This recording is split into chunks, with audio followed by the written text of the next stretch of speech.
이쪽 저쪽으로 사정없이 뛰기 시작을 했어요. 그때에 삼손이 이 여우 300마리를 블레셋 족속들의 밭에 풀어버렸어요. 꽁지에 불이 붙은 여우들이 뜨거워서 여기저기 뛰어다니는 통에 그 불길이 이제 막 추수를 해서 쌓아놓은 곡식더미와 또 아직 다 배지 않은 추수를 앞둔 노란 밀밭 여기저기에 불이 붙어버렸어요. 삼손의 이러한 행위는 하나님의 뜻은 아니죠. 네. 하나님은 이런 악을 자행하게 하실까요? 그러나 지금 이스라엘은 누구의 압제에 있어요? 블레셋의 압제에 있어요. 그리고 블레셋의 지배를 받고 있어요. 그래서 하나님께서는 개인의 이러한 분노마저도 이스라엘을 블레셋의 압제에서 구원하시는 도구로 삼으셨다는 거예요. 하나님은 사람들이 악을 일부러 행하게 하지는 않으시지만 그 필요에 따라서는 하나님의 그 계획하심을 관철하기 위해서 인간의 악도 또 칭찬받을 만하지 못한 일도 주님의 뜻을 관철되도록 섭리하신다는 거예요. 그 한 예가 대표적으로 자기 욕심을 채우기에 예수님을 배반하고 은 30에 팔아넘긴 가룟인 유다예요. 많은 분들이 여기에서 이해를 못해요. 아니 예수님은 십자가에 못 박혀 돌아가셔야만 하고 그것을 유다가 쓰임을 받았는데 그렇다면 왜 유다는 또 자기가 스스로 목매어 죽었을까? 예수님은 십자가에 못 박혀 죽으셔야 하지만 또 했지만 오히려 이 일을 통해서 예수님께서는 자신의 구속 사역을 이루시고 부활하심으로 영광을 받으셨어요. 그런데 하나님께서는 악한 자들의 행위를 하나님의 계획과 뜻을 위해서 사용하신다는 것이지 하나님의 계획하심을 위해서 악한 일도 서슴지 않는다는 것이 아니에요. 가룟 유다의 행위로 주님의 구속 사역을 과업을 완수하기는 했지만 유다 개인에게는 예수님께서 뭐라고 말씀하셨어요? 차라리 나지 아니하였더라면 좋을 뻔하였다라고 말씀하실 정도로 악인이었고 악한 행동이었다는 거예요. 디도서 3장 8절 말씀에 하나님을 믿는 자들을 조심하여 하나님을 믿는 자들은 조심하여 선한 일을 힘쓰게 하라. 이것은 아름답고 사람들에게 유익하니라. 우리의 계획이 하나님 앞에 때로는 악한 계획도 쓰임 받을지라도 자 가령 우리 성산주 열방교회에 어떤 사람 하나가 전도를 너무 잘해요. 시기가 일어났어. 질투도 막 나. 시기 질투는 좋은 거예요, 나쁜 거예요? 그런데 에이 나도 다음에 전도상 하나 받아야지. 그리고 시기가 나고 질투가 나서 전도를 많이 해버렸어요. 이거 하나님의 뜻이에요? 하나님의 계획이에요? 하나님의 계획이다. 그 시기 질투를 하나님 사용하셨어요? 안 사용하셨어요? 사용하셨어요. 이제 이해가 오시죠? 네. 그래서 하나님은 하나님의 일을 행함에 있어서 모든 걸음을 하나님 뜻대로 행하시고 선을 행하시는데 주저하지 않으셔야 됩니다. 그런데 블레셋 족속들이 지금까지의 행동은 왜 이리 상식적으로 이해가 가지 않는 행동이었을까요? 이해가 가나요? 안 가죠? 그것은 그들의 마음 중심에 하나님이 있지 아니하고 어리석은 생각들과 우상의 윤리로 가득 찬 악인들이었기 때문이에요. 이때 당시 블레셋 족속들은 다곤이라는 우상을 섬기고 있었어요. 대부분의 가나안 우상들이 대부분 그러했듯이 다곤을 섬기는 방법은 비윤리적이고 음란한 형태였어요. 삼손의 아내가 삼손을 너무 쉽게 버리고 다른 사람에게 시집간 것이나 그 아비가 삼손을 향해 그 동생을 대신 취하라고 한 것도 바로 그러한 윤리의식에 젖어 있었기 때문이에요. 게다가 블레셋 사람들이 자기들의 재산 피해가 있게 되자 삼손의 장인과 삼손의 아내 되었던 여자를 어떻게 해요? 불태워 죽여버려요. 이것 역시도 당시 가나안 우상숭배 문화의 그 잔인한 인신 제사와 그에 따른 복수 행위의 정당성을 더한 것이에요. 이들의 행위가 이들 보기에는 모두 바르고 의로운 것이에요. 그러나 이들의 행위가 하나님 보시기에는 정당하고 바르지 않고 사망의 길인 것과 같아요. 블레셋이라는 나라는 겉으로 보면 참 풍요로운 나라였어요. 기름이 흐르고 곡식이 넘치고 포도원이 가득했어요. 사람들은 그 풍요를 바라보면서 이렇게 말했어요. 우리는 잘 살고 있지. 뭐가 문제야? 우리가 부족한 것이 없는데. 그런데 그 풍요의 중심에는 하나님이 아니라 다곤이라는 우상이 자리하고 있었던 거죠. 블레셋 족속들은 그 우상 앞에서 자기의 욕망을 앞세운 인간의 쾌락이 먼저였어요.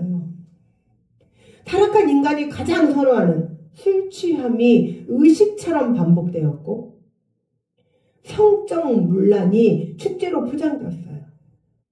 강자가 약자를 짓밟는 잔혹한 일상이 아무렇지도 않게 일어났죠. 겉은 번쩍거렸으나 그 안은 이미 다 썩어 있었어요.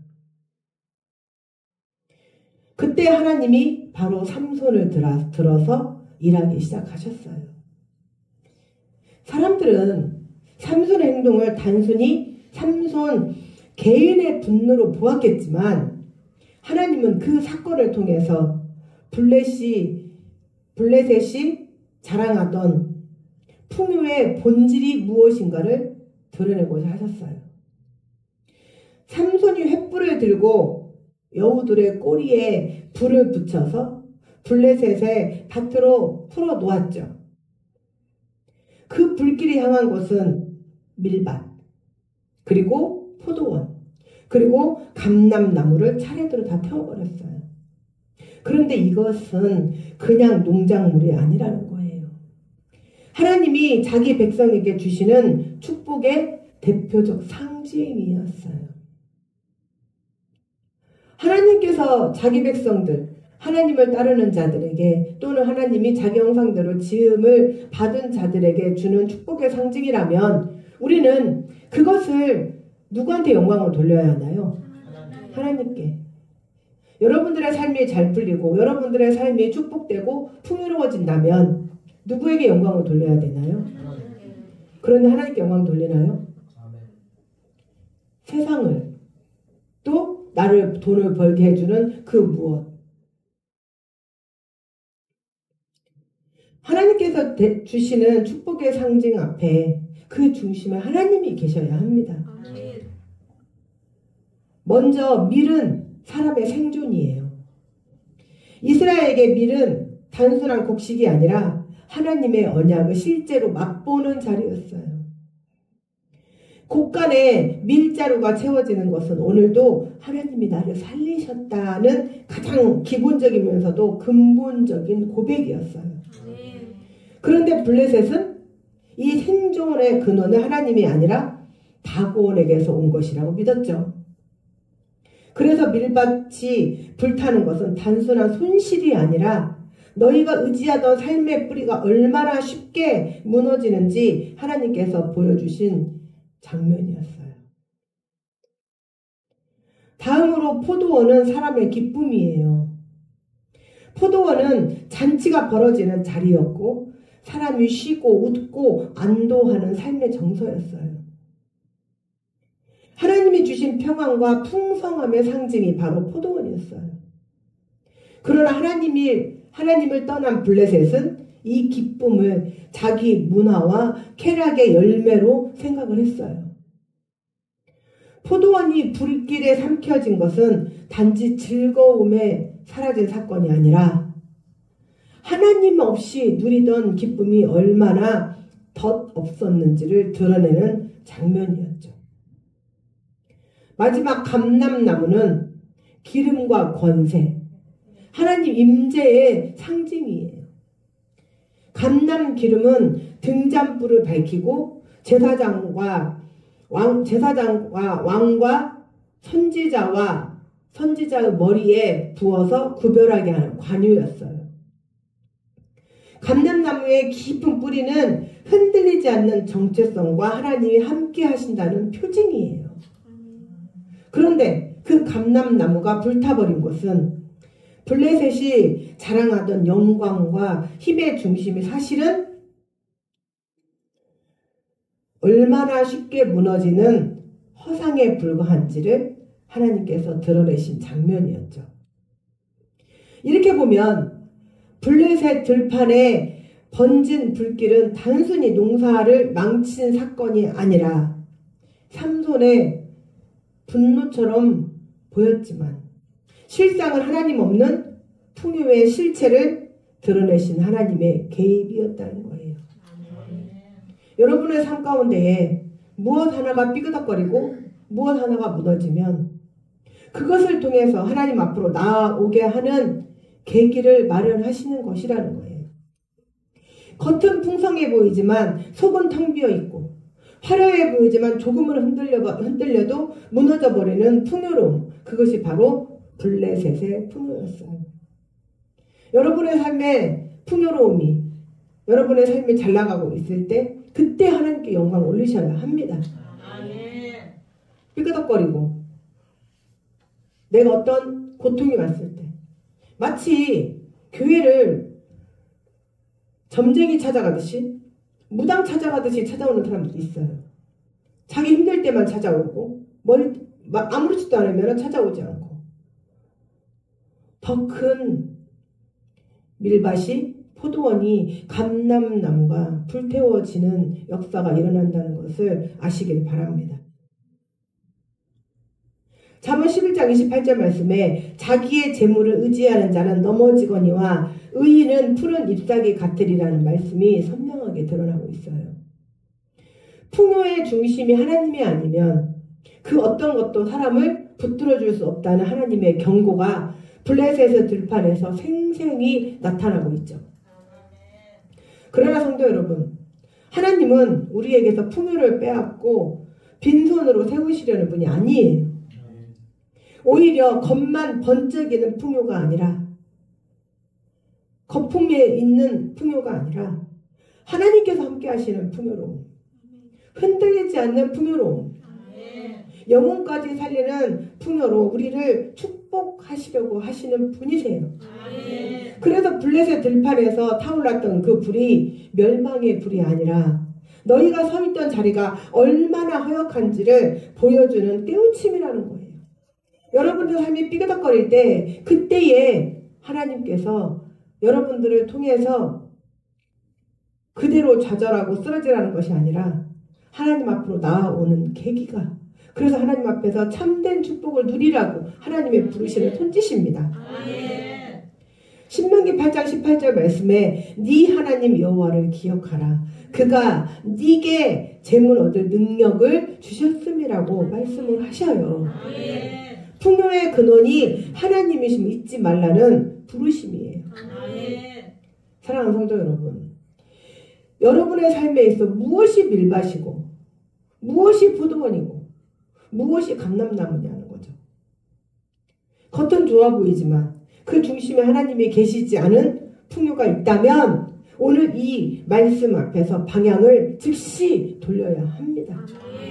하나님은 그 풍요를 빼앗으시는 분이 아니라 진짜 풍요로 이끄시는 분이시기 때문이죠. 그래서 하나님을 모시지 않는 풍요는 언제든지 삶이 허무하게 무너질 수 있습니다. 겉으로는 풍성해 보이지만 그 중심을 붙들어 주시는 분이 계시지 않으면 불길이 밭을 스치듯 예상치 못한 순간에 삶의 기반이 무너질 수 있다는 거예요. 우리가 누리고 있는 자리도 또 손에 잡힌 성취도 안정이라 부르던 것들도 하나님이 붙들고 계실 때에만 견고한 거예요. 하나님 없는 풍요는 블레셋의 밀과 포도원과 감람나무처럼 순식간에 사라질 수 있는 것들입니다. 그렇다면 하나님께서는 꼭 왜 이렇게까지 해야만 하실까요? 많은 분들이 그렇게 묻습니다. 아니 그러면 우리가 잘 나가고 우리가 하나님 믿지 않으면 하나님은 반드시 우리를 치시겠네? 이렇게 어깃장 나는 소리를 하시는 분들이 있어요. 그러나 하나님은 우리가 두려운 삶을 살도록 하시려는 것이 아니라 영원하지 않은 것에 마음을 빼앗겨 살지 않도록 우리를 깨우치시는 거예요. 하나님 없이도 살아갈 수 있다고 착각하는 순간 그 풍요는 우리를 지켜주는 힘이 아니라 어느 날 갑자기 허무로 바뀌어 버릴 수 있기 때문이죠. 그래서 진짜 안전은 풍요에 있지 않고 하나님 안에 있고 진짜 견고함은 소유가 아니라 하나님이 우리 삶을 붙들고 계시다는 사실에 있습니다. 오늘 사랑하는 성도 여러분, 많은 분들이 우리가 전도를 하는 이유를 뭐라고 생각을 하세요? 우리 성산 주일방교회가 살아나기 위해서?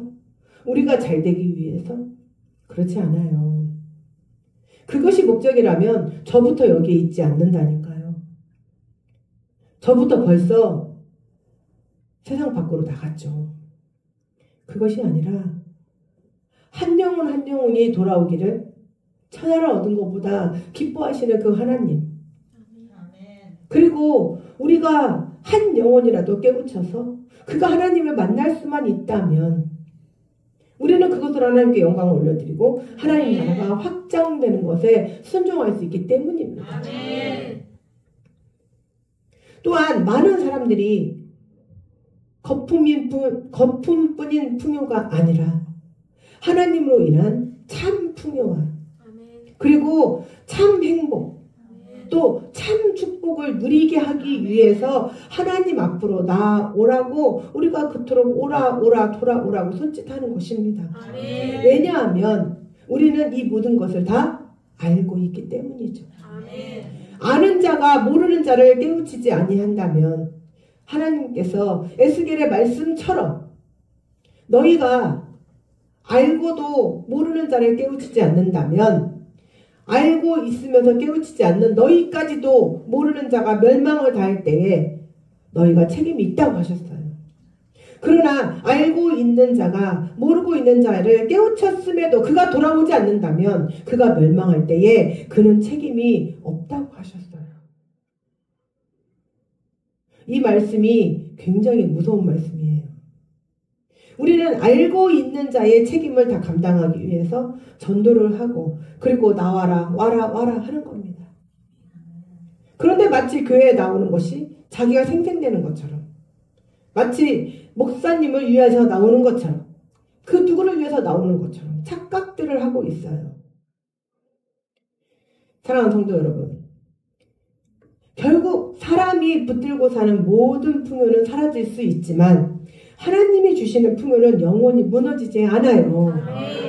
진짜 부자는 많이 가진 사람이 아니라 하나님이 중심을 붙들어지는 사람입니다. 하나님이 주시는 생명으로 살아있고 또 하나님이 주시는 기쁨이 흘러 넘치고 하나님이 주시는 영광이 흔들리지 않는 사람, 그가 성경이 말하는 참된 부자입니다. 사랑하는 성도 여러분, 오늘 이 자리에서 그 은혜의 자리로 들어가시기를 축원합니다. 하나님으로 말미암아 여러분의 삶이 살아나고 하나님으로 말미암아 여러분의 모든 날들이 기쁨으로 새로워지고 아멘. 하나님의 능력으로 여러분의 영광이 흔들리지 않는 참된 부자로 세워지시기를 주님의 이름으로 축원합니다. 아멘. 이 시간 우리는 주님 앞에 내가 주님을 원하고 바라고 그리고 나아갈 때 이 세상을 내가 누구를 의지하겠는가?